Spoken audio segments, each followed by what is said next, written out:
Everyone, welcome back to my YouTube channel. তো সবাইকে শুভ শারদীয়ার প্রীতির শুভেচ্ছা ও অভিনন্দন। আজকে হচ্ছে চতুর্থী, শুভ চতুর্থী। সবাইকে সবার খুব ভালোভাবে দুর্গাপুজো কাটুক, এটাই আমি ঈশ্বরের কাছে প্রার্থনা করি।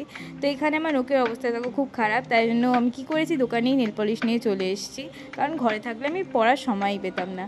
ব্লগ স্টার্ট করেছি আর এদিকে ভুলে গিয়েছিলাম, তাই দোকানে আর কোনো রকমের ব্লগ কন্টিনিউ করতে পারিনি। ঘরে এসে তোমাদেরকে দেখাচ্ছি এখানে আমাদের ফ্ল্যাটটার কি সুন্দরভাবে কাজ শুরু হয়ে গেছে, একেবারে জোর কদমে। আর এটা হচ্ছে আমাদের দোকানপাড়ার দুর্গাপুজোর প্যান্ডেলটা, যেটা আমাদের ঘর থেকেও দেখা যায়। আর এখানে আমার চুলের অবস্থা খুবই খারাপ, তাই ভাবলাম চুলটা একেবারে টঙে বেঁধে নিয়ে চলে যাই লাঞ্চ করতে, কারণ মা ফোন করে করে আমাকে ডাকছে যে চ আয় লাঞ্চ করে নিই আমরা।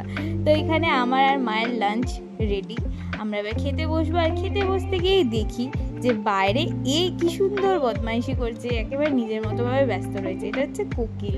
কোকিল এই সময়ও দেখা যাচ্ছে আর কি। যাই হোক, তারপরে আর কি খাওয়া দাওয়ার পরে ছাদে চলে যাই, একটুখানি হাঁটা চলা করি।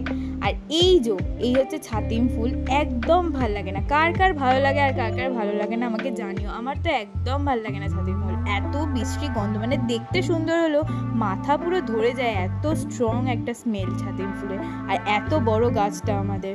যাই হোক, এরপরে নিচে চলে এসে আমি ফল টল খেয়ে চলে যাই হচ্ছে দোকানে।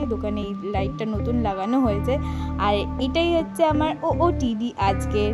তো আশা করি তোমাদের এই ব্লগটা ভালো লেগেছে। দেখা হচ্ছে পরবর্তী কোনো একটা ব্লগ বা ভিডিওতে, ততক্ষণের জন্য টাটা।